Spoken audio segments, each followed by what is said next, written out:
नमस्कार, हमारी खास पेशकश में आपका स्वागत है। आपके साथ मैं दीपेश परगले। दिन भर की भागम भाग और रफ्तार भरी खबरों के बीच कुछ खबरें ऐसी भी होती हैं जो सामान्य खबरों से थोड़ी जुदा होती हैं, और खबरों की भीड़ में ये खबरें होती हैं जरा हटके। आज बात करेंगे कहां एक महिला ने 4 हाथ और 4 पैर वाले बच्चे को जन्म दिया। मिलेंगे उस शख्स से भी जिसने वारंट की तामीली के लिए 1400 किलोमीटर का सफर साइकिल से ही तय कर दिया। गुजरात के सूरत शहर में एक बच्चे पर कहर की तस्वीर जो सोशल मीडिया पर वायरल हो रही है। चलेंगे उस गांव जो बदनामी का दाग पीछे छोड़ दूसरे गांव के लिए अब आदर्श बन चुका है। तो चलिए देर किस बात की, शुरू करते हैं खबरें जरा हटके।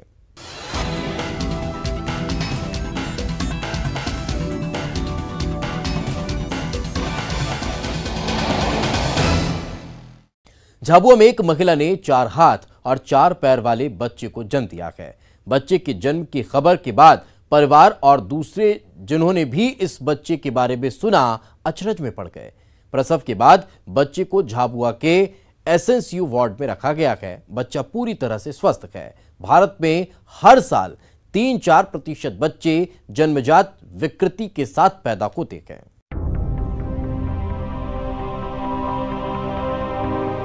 झाबुआ में एक बच्चे का जन्म चर्चा का विषय बना हुआ है।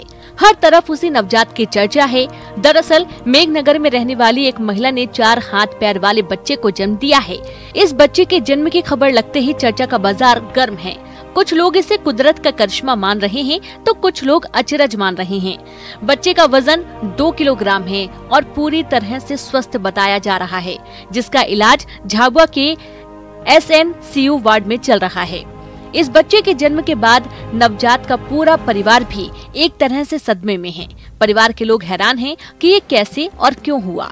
लोगों के लिए भले ही ये 4 हाथ पैर वाला बच्चा अचरज का विषय हो, लेकिन मेडिकल साइंस में ये एक विकृति है। डॉक्टर के मुताबिक जब गर्भ में पल रहे जुड़वा बच्चों में एक भ्रूण विकसित हो जाता है और दूसरा भ्रूण अधूरा, तब इस तरह के मामले सामने आते हैं। इस बच्चे से अधूरा शरीर इसकी छाती से चिपका हुआ है। मेडिकल टर्मोलॉजी में इस तरह के मामलों को इनकम्प्लीट थेरेकोफेगस कहते हैं।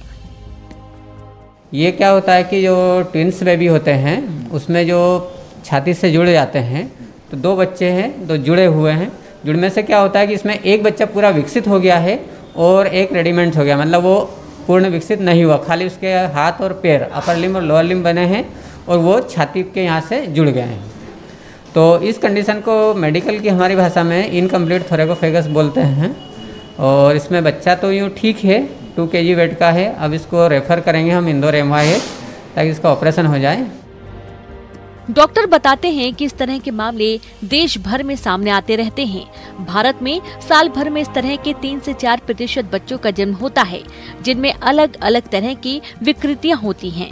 डॉक्टरों की माने तो जन्मजात विकृति वाले मामलों में कई बार देखा गया है कि लोग समय पर जांच नहीं करवाते, सोनोग्राफी नहीं करवाते। समय पर जांच हो जाए तो इस तरह के मामलों को रोका जा सकता है, ताकि बच्चा और परिवारजन परेशान ना हो। इस मामले में भी महिला की जांच करवाई गई, टीके भी लगवाए गए, लेकिन महिला की सोनोग्राफी एक बार भी नहीं हुई। अगर समय रहते पूरी जांच हो तो विकृति वाले बच्चे के जन्म को रोका जा सकता है। इसको वो लड़का हुआ तो 4 हाथ 4 पैर और जुड़ा है छाती पे।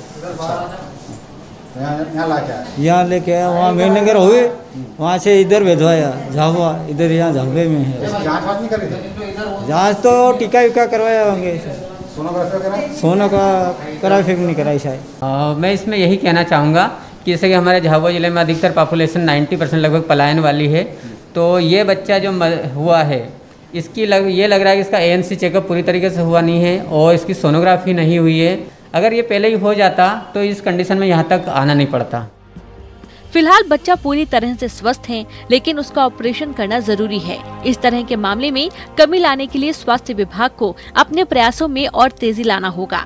वहीं गर्भवती महिलाओं, माताओं को भी जागरूक होना होगा। अपनी पूरी जांच समय समय पर सोनोग्राफी और आयरन और फोलिक एसिड की गोलियों का सेवन, ताकि विकृति वाले बच्चों के जन्म में कमी लाई जा सके।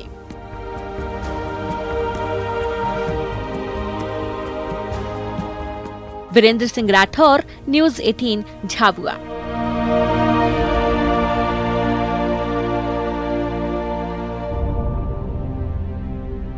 अमूमन वारंट तामील कराने को लेकर पुलिस कई बार आरोपियों के घर के चक्कर काट काट कर परेशान हो जाती है, लेकिन उज्जैन में कैसा मामला सामने आया है जो बताता है कि आरोप लगने के बाद भी आरोपी कानून के प्रति कितना प्रतिबद्ध है। दरअसल सीतामढ़ी बिहार के रहने वाला मुकेश लोहार 1400 किलोमीटर साइकिल चलाकर वारंट तामील कराने के लिए उज्जैन के नागझीरी थाने में पहुंच गया। कानून के प्रति समर्पित भाव देखकर पूरे थाने ने मुकेश का स्वागत ऐसे किया मानो कोई आरोपी नहीं बल्कि मेहमान आया हो। उसने कानून का किया सम्मान। 1400 किलोमीटर साइकिल चलाकर बिहार से मध्य प्रदेश पहुंचा मुकेश। थाने में फूल मालाओं से स्वागत सत्कार किया जा रहा है। आप सोच रहे होंगे कि आखिर माजरा क्या है। जानने की उत्सुकता होगी कि आखिर इस शख्स ने ऐसा क्या कर दिया है। पूरी कहानी बताएंगे, थाने में इस स्वागत सत्कार के पीछे का सच भी बताएंगे। लेकिन पहले इनकी पहचान जान लीजिए। ये मुकेश लोहार हैं, बिहार के सीतामढ़ी का रहने वाला है। तो आप कहेंगे इसमें खास क्या है? चलिए कुछ और जान लीजिए। कानून की नजर में अपराधी था। पारिवारिक विवाद के एक मामले में 2014 में इसके खिलाफ वारंट जारी हुआ था। तो फिर कानून के गुनहगार का भला सत्कार क्यों? है ना कहानी दिलचस्प। पहले मैं यहाँ नागझीरी रहता था 8-10 साल से। तो यहाँ मेरे आपसे परिवार में थोड़ा झगड़ा लड़ाई हुआ था। तो मेरा परिवार सब ससुराल चला गया। उसके पियर वो नहीं आ रही थी, तो फिर मैं वहीं बिहार चला गया। तो उसमें मुझे नहीं मालूम था कि वारंट निकल रहा है क्या नहीं है। पढ़ा लिखा हूँ नहीं इतना। अब इस स्वागत सत्कार की असली वजह जान लीजिए। एक वारंट की तामील के लिए मुकेश लोहार बिहार के सीतामढ़ी से 1400 किलोमीटर का सफर तय करके उज्जैन के नागझीरी थाने पहुंचा। रास्ते में तमाम मुश्किलों का सामना करते हुए 10 दिनों का सफर तय करके जब ये थाने पहुंचा तो पुलिस वाले भी हैरान थे। मनखेड़ा से पता चला कि ये सीतामढ़ी बिहार में रहता है और इसका फ़ोन नंबर उपलब्ध हुआ, मोबाइल नंबर। तो हमारे हवलदार शंकर लाल कनौजे ने उससे लगातार बात की और उसकी काउंसलिंग काफ़ी की। तो व्यक्ति यहाँ पर आके वारंट तामील के लिए सहमत हुआ और लगभग 1400 किलोमीटर साइकिल चलाता हुआ सीतामढ़ी बिहार से थाना नागझीरी उपस्थित हुआ। रास्ते में इसने कई जगह, क्योंकि इसके पास पैसे नहीं थे, गरीब था, तो भोजन आदि की व्यवस्था के लिए इसने मजदूरी भी की और अपने इस तरीके से उसने अपना खाने की व्यवस्था की और साइकिल रिक्शा में यहाँ पर थाने पर आकर उपस्थित हुआ। और चूँकि इस व्यक्ति के द्वारा कानून के प्रति अभी प्रतिबद्धता प्रदर्शित की गई थी। दरअसल साल 2014 में जब मुकेश उज्जैन के नलखेड़ा में रहता था, उसी दौरान एक पारिवारिक विवाद में इसके खिलाफ वारंट जारी हुआ था। लेकिन तभी मुकेश अपने परिवार के साथ सीतामढ़ी लौट गया। लंबा वक्त गुजरने के बाद भी जब वारंट की तामील नहीं हुई तो मामला नागझीरी थाने को सौंपा गया। पुलिस वालों ने मुकेश से किसी तरह संपर्क साधा और उसे वारंट की जानकारी दी। लेकिन कोरोना के चलते ट्रेन से आना मुमकिन नहीं था, तो मुकेश साइकिल से उज्जैन के लिए निकल पड़ा। 10 दिनों की यात्रा के बाद वो उज्जैन पहुंचा। रास्ते में मजदूरी करके खाने का भी इंतजाम किया। इस बार सूचना मिली तो ट्रेन वगैरह तो 2 महीने से लॉकडाउन में बंद थी। नंबर भी लगाया ऑनलाइन पे, नहीं आया टिकट। तो फिर मैंने कानून की इज्जत करते हुए खुद साइकिल से यहाँ तक आकर सफ़र किया और पेश हुआ। पुलिस ने बहुत बढ़िया मदद करी है, मुझे कोई दिक्कत परेशानी नहीं आई है। खाने पीने की मदद करी है। इसके अलावा व्यवहार मेरे से बढ़िया रखा है, जैसे राजीनामा हो गया है। एक गरीब मजदूर का कानून के प्रति इतना सम्मान देखकर पुलिस वालों का दिल भी पसीज गया। पुलिस की मदद से ही वकील के जरिए राजीनामा करवाया गया और अब मुकेश ने वारंट की तामील भी कर दी है। इसलिए थाने में ये सम्मान हो रहा है। मुकेश लोहार जैसे लोग मिसाल हैं, क्योंकि पढ़े लिखे और समझदार लोग तो कानून को ठेंगे पर रखते हैं, लेकिन मुकेश जैसे लोग कानून को सिर माथे पर रखते हैं। ये इस बात का भी सबक है कि अगर आप आदतन अपराधी नहीं हैं, तो कानून के दायरे में पुलिस वाले भी आपकी मदद जरूर करेंगे। आनंद निगम, न्यूज़ 18, उज्जैन। गुजरात के सूरत शहर में एक बच्चे के रोने की तस्वीर सोशल मीडिया पर जमकर वायरल हुई है, जिसमें बच्चा अपने पिता के ठेले नहीं ले जाने की गुहार नगर निगम के लोगों से कर रहा है। आखिर क्या है पूरा मामला, आप इस रिपोर्ट में देखिए। તમે બધા સમજો અને આ બાળક કેટલી ઉંમર બેટા તારી? 15 તું રોવાનું બંધ કર તંદર બેટા જે સ્લીપ ફાડી તો હું થઈ ગયું રોવા બેટા તારા કેટલા 400 લીધા ને કે આપવાના છે ને શું કહે છે? इस वायरल वीडियो को देखिए, एक बच्चा रो रहा है, लोग उसे समझा रहे हैं। હાલે 500 હાલે હાલે લે લે તમ તારે જા બેટા જો આની ઈમાનદારી તો જુઓ આ છોકરાને 500 ની નોટ આપો હાલે બેટા તું ભરી દેજે। बच्चा हाथ में पर्ची लिए आंसू बहाता ही जा रहा है। एक ने उसे पैसा भी देना चाहा, लेकिन उसने नहीं लिया। 500 ની નોટ આપો હાલે બેટા તું ભરી દેજે। दरअसल कहानी ये है कि मुन्ना नाम के लड़के के पिता ठेले में फल बेचते हैं। सड़क किनारे ठेला लगाने पर नगर निगम के कर्मचारियों ने 400 रुपए का जुर्माना लगा दिया। पैसा नहीं होने के चलते बच्चे ने ठेला नहीं ले जाने की विनती की, लेकिन वे नहीं माने और पैसा वसूल कर चालान की पर्ची थमा दी। पापा खाना खाने गए थे तो हम लाड़ी पर थे, तो म्यूनसिपालिटी आए, लाड़ी पर उठा के ले गए। लाड़ी उठा लिए मेरे, 400 रुपये दंड मांग रहे थे। मेरे पास 1 रुपया नहीं था, 400 रुपये नहीं दे रहे थे, तो ले जा रहे थे हम लाड़ी को, और लाड़ी को ले जाके उधर तोड़ देते। तो हमारे पास 400 रुपया नहीं था, दूसरे से मांग के दिया पैसा। ये रोड में धंधा कर रहे हैं। मैंने बोला ये पूरा रोड में नहीं है, ये साइड में बैठ के फुटपाथ पे धंधा कर रहे हैं, इनको आप परेशान मत कीजिए। और मैंने जैसे मैं अपना मोबाइल निकाला और लाइव किया, चालू किया वीडियो उतारना उन सबका, तो वो भाग गए। मुन्ना के पिता सड़क किनारे फल बेचते हैं। उनकी माली हालत उतनी अच्छी नहीं है। अपनी मुफलसी भरे हालात के बावजूद अपने बच्चों को पढ़ा रहे हैं। उन्हें आए दिन नगर निगम की दबंगई का सामना होता रहता है। अरे आखा दिन में 500 रुपये 600 कमाते हैं, 400 रुपये चले जाएगा तो हम लोग क्या खाएंगे क्या नहीं खाएंगे। ये रोज रोज लोग आते हैं, रोज लारी पकड़ते हैं। वायरल वीडियो से नगर निगम के खिलाफ लोगों में गुस्सा है। उसकी इस कार्रवाई को गलत ठहरा रहे हैं। वही मुन्ना पर लोगों की सहानुभूति है। तू रोવાનું બંધ કર તંદર બેટા જે સ્લીપ ફાડી તો હું થઈ ગયું। Bureau report, news 18 network. રોવા બેટા તારા કેટલા 400 લીધા ને કે આપવાના છે ને શું કહે છે? नवरात्र के पावन महीने में गुजरात में गरबे का बड़ा क्रेज होता है। इसे लेकर अभी से तैयारियां की जा रही हैं। राजकोट में एक छात्रा गरबा को लेकर रंग बिरंगे कलश बना रही है। इसके जरिए उसकी अच्छी आमदनी भी हो रही है।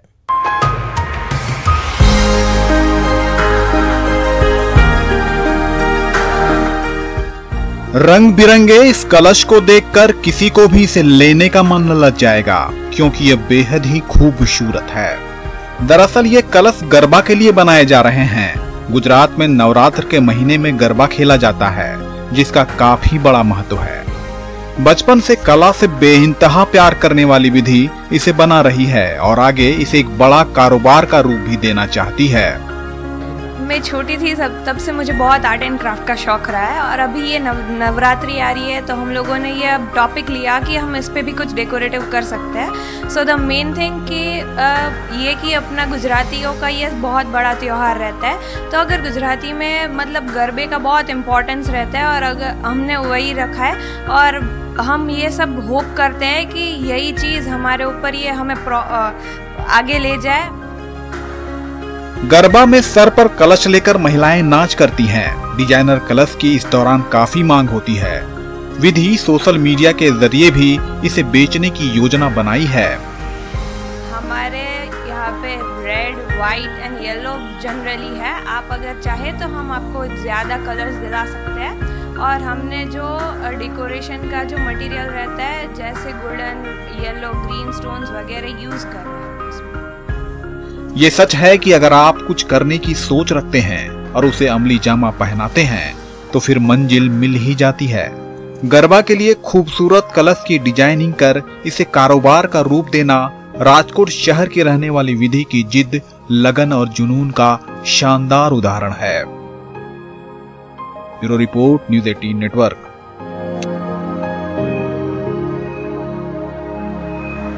वक्त एक छोटे से ब्रेक का है। ब्रेक के बाद जल्द हाजिर होंगे।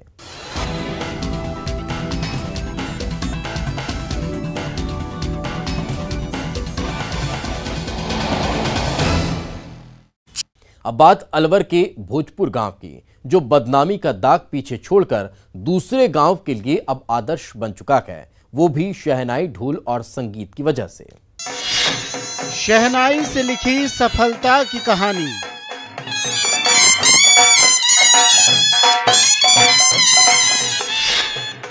गांव के विकास का सपना हुआ साकार।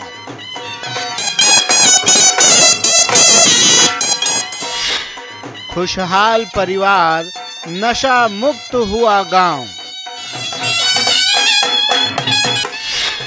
गांव में गूंज रही विकास की शहनाई।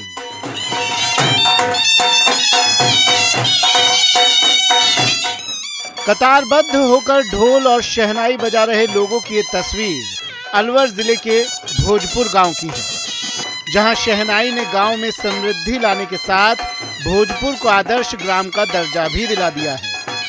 कुछ साल पहले तक इस गांव के लोग पूरी तरह नशे की गिरफ्त में थे। गांव के तकरीबन सभी लोग शराब पीकर बेसुध पड़े रहते थे, लेकिन रोजी रोटी के लिए जब से इन लोगों ने शहनाई बजाने का काम शुरू किया, इनकी न केवल तकदीर बदली बल्कि बदनामी का दाग भी पीछे छूट गया। धीरे धीरे इनकी पहचान बनती गई और दूसरे जिलों से दूसरे प्रदेश होते हुए विदेशों तक पहुंच गई। हमारा जो पैतृक धंधा चला आ रहा है, शहनाई वादक जो हमारे पुराने बुजुर्गों से आ रहा है, वही धंधा आज भी चल रहा है। भोजपुर गांव में रहने वाले लोगों के पूर्वज 1947 में पाकिस्तान के सिंध प्रांत से यहां आकर बस गए थे। 80 परिवार वाले इस गांव में कुछ साल पहले तक नशाखोरों का बोलबाला था।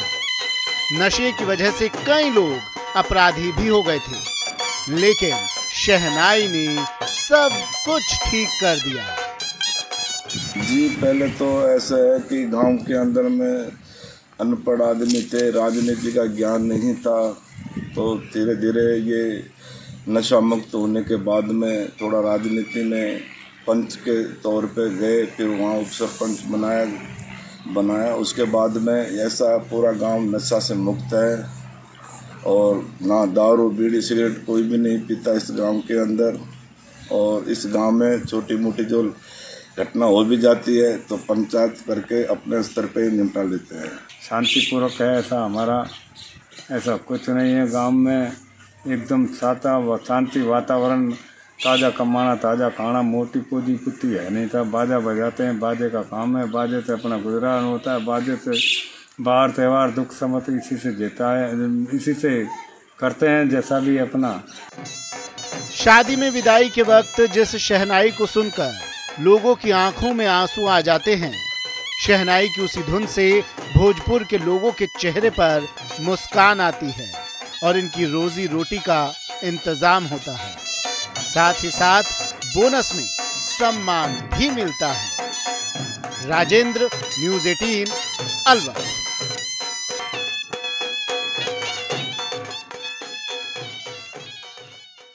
अब आपको दिखाएंगे बाघिन की मस्ती, और वो भी खास अंदाज में। देखिए जब पेड़ पर चढ़ गई बाघिन।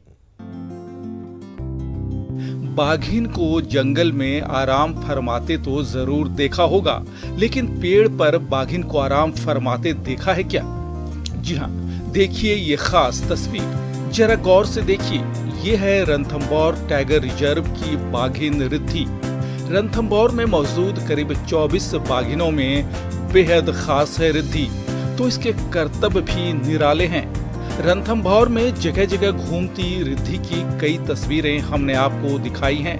अब देखिए ये खास तस्वीर, ये आराम का मामला है।